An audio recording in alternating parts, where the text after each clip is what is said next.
Hey guys, it's Raging Rhino back for another Vainglory YouTube video, and today we're going to be playing with Skaarf.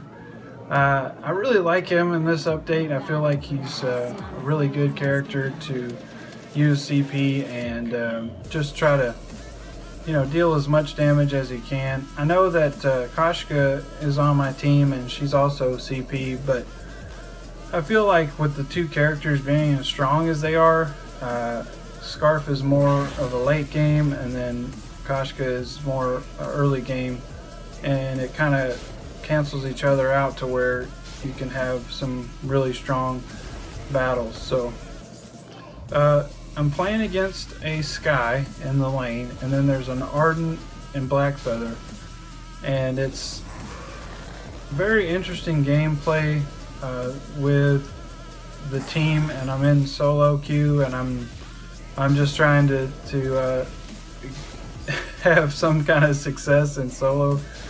Ranked matches is pretty intense. You have no idea what you're going to get into, but that's part of the game. It makes it fun. It is frustrating sometimes, and then other times you run into a good team like this, and you're able to have a good gameplay. But statistically, it's not very often. And I really wanted to talk about what you can do against Sky, playing in the lane with Skaarf. What I like to do is I want to get away from her abilities as much as possible, while dealing as much damage as I can, so that I can try to stop her from farming up and having that really strong late game abilities that she can completely wreck the entire team with. And I decided early on to play a little bit more conservative, because I am in solo queue, and you want to be able to have as well-rounded of a build as you can, and counter build accordingly, so that you can try to pick up any slack from your teammates, or if you have somebody that just doesn't understand what they need to build, or how the team is beating them, so you try to take up slack in that area. Fortunately, I did have a good team this time that communicated fairly well with pings, and I just decided early on that I would let the Koshka get those early game assassin attacks like that, and deal a lot of damage and get in and get out like she did there. And she was getting her stacks up there on my my farm, and she was just getting ready if the enemy came back, so that she could use her abilities faster, And you've got to be able to understand that, so that you don't get mad that someone's stealing your farm, or it's a game, guys. It's a team game, and you just have to be able to know what the heroes have to do to use their abilities effectively. And if somebody's going to go CP, play Koshka like that, then they need to be able to get as many stacks as they can to get the reduction on their abilities as quickly as possible. And something I wanted to talk about, a lot of people want to play with me. They like my beard, they like the channel. I mean, I love it. I really appreciate the support. And I'm really happy, that the community is taken to the channel well, and I just hope that it continues. And I want to be able to make as much fun experience gameplays as I can, so that more people get into the game and more people have a great time with it, and just understand the concepts. In the ranked solo queue, what I found is 8 times out of 10, I'll get into a match and we'll have a great early game.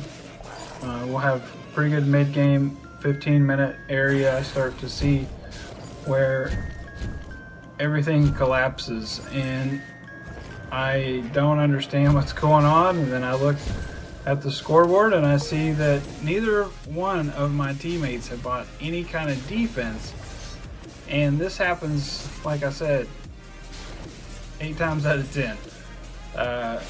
And I feel like maybe it's because they're not sure when to purchase defense or what characters need certain defense items that they're playing against. Because what ends up happening is when you have a great early game, the enemy, if they're good players, they start to build defense against you and what you're doing so that they can last longer in the fights. So don't get a false sense of hope like, oh man, we're just going to steamroll these guys because we're having a great early game. It turns around very, very quickly if you do not build defense, and what happens is you get trapped and you are unable to recover because of it. And just some general information on defense: if you're playing against a Kroll, he has to build attack speed. He really has got to be able to get as much stacks as he can to build his smite. So you've got to build an Atlas to slow him down. And this is not just a support item, but if you are playing support, you really need to buy that. It's essential.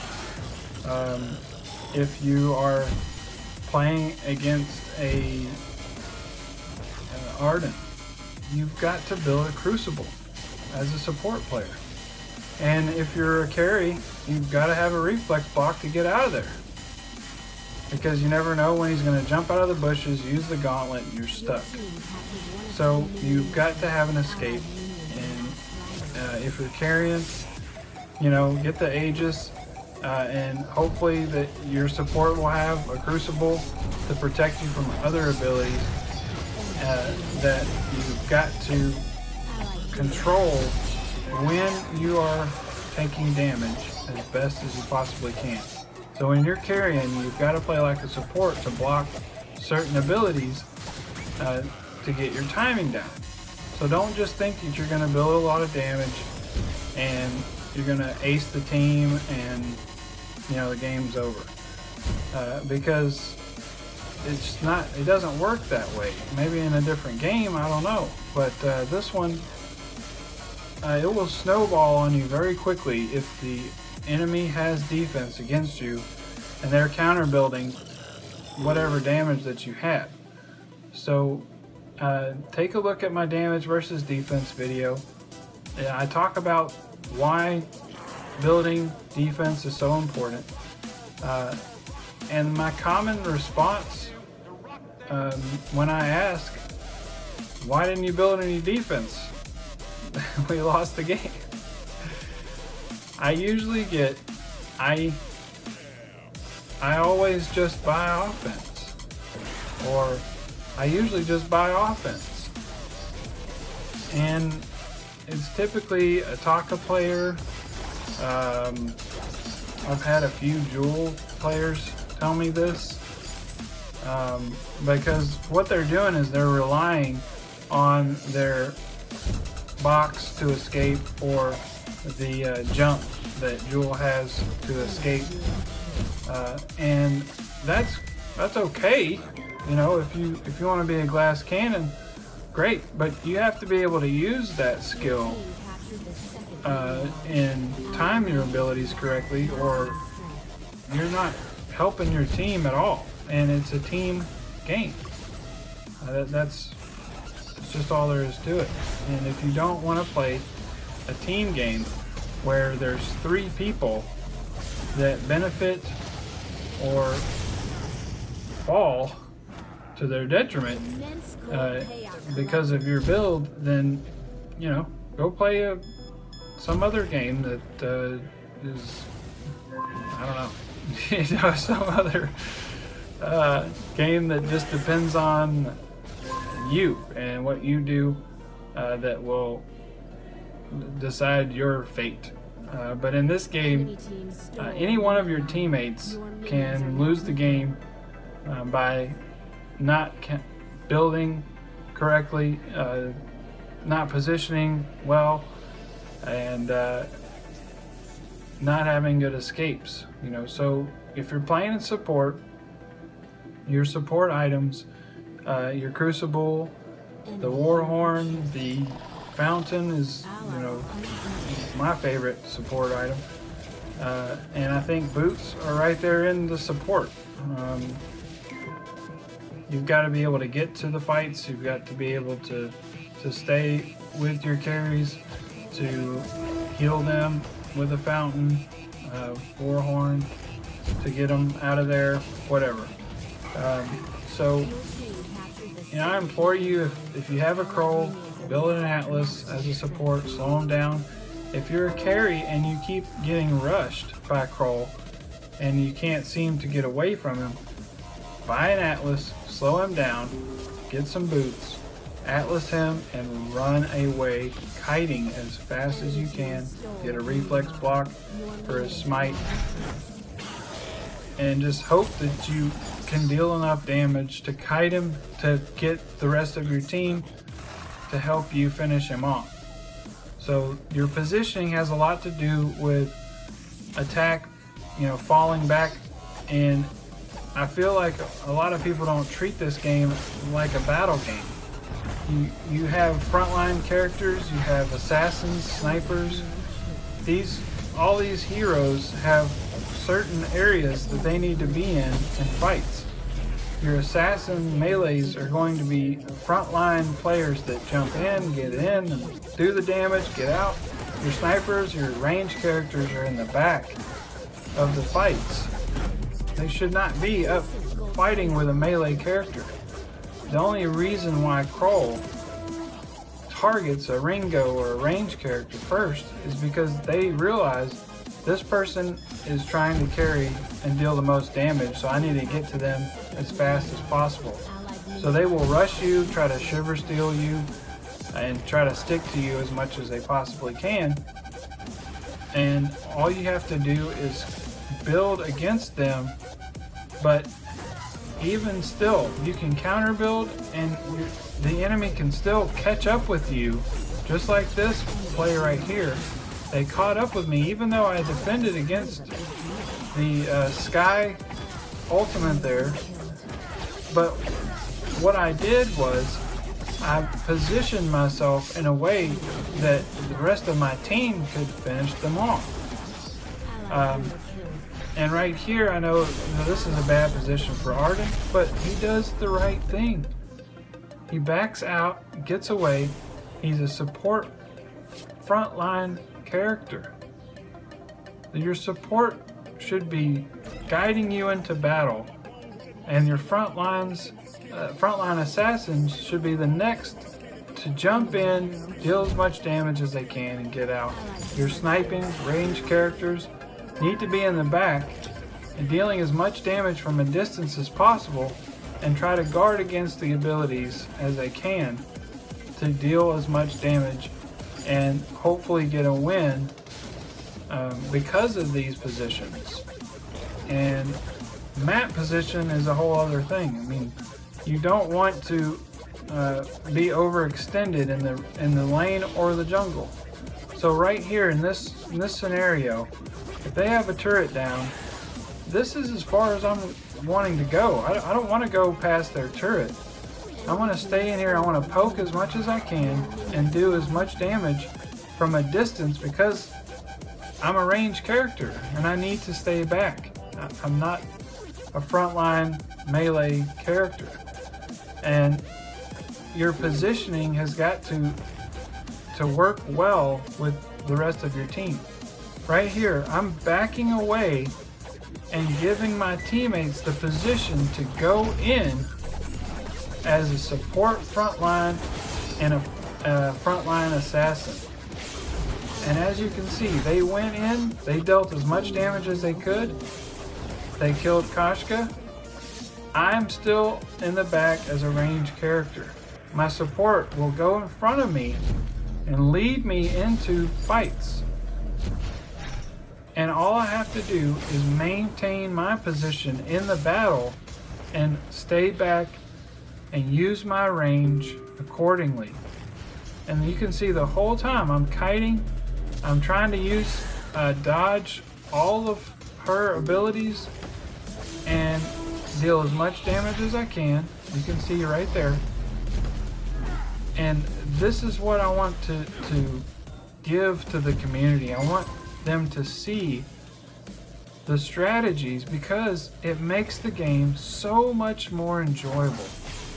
If you guys would give it a chance, the concepts are not difficult. They're actually extremely simple if you do it the right way. And you can see right there, that was perfect execution, both fights, where I stayed back.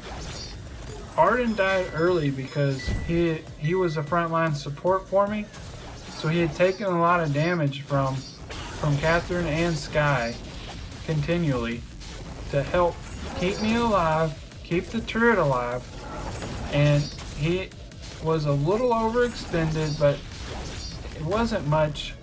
It was just, you know, a little bit off of where he could have been to save himself. But those are judgment calls, and it still worked out for the team. And there's an epic fail right there to try to get those minions. I want people to understand that the game is so much fun if you actually learn the strategy behind it. Now, I've said this I don't know how many times on my channel, but you know, it's one of my passions because I want more people to play it, and because I want to have more gameplays, and I want more people to be involved, and more teams, more competitions. Just, you know, have an overall better feel for the game so that we can all have more fun. I felt like it was a really good gameplay. I hope you guys enjoyed it. We basically just pushed in, and we're just going to try to go ahead and take out everything. So there's the surrender. Thank you guys so much for watching. I really appreciate all the support.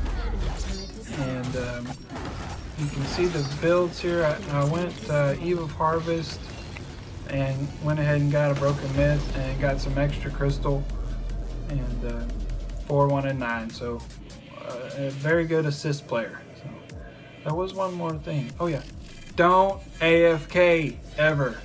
Thanks guys.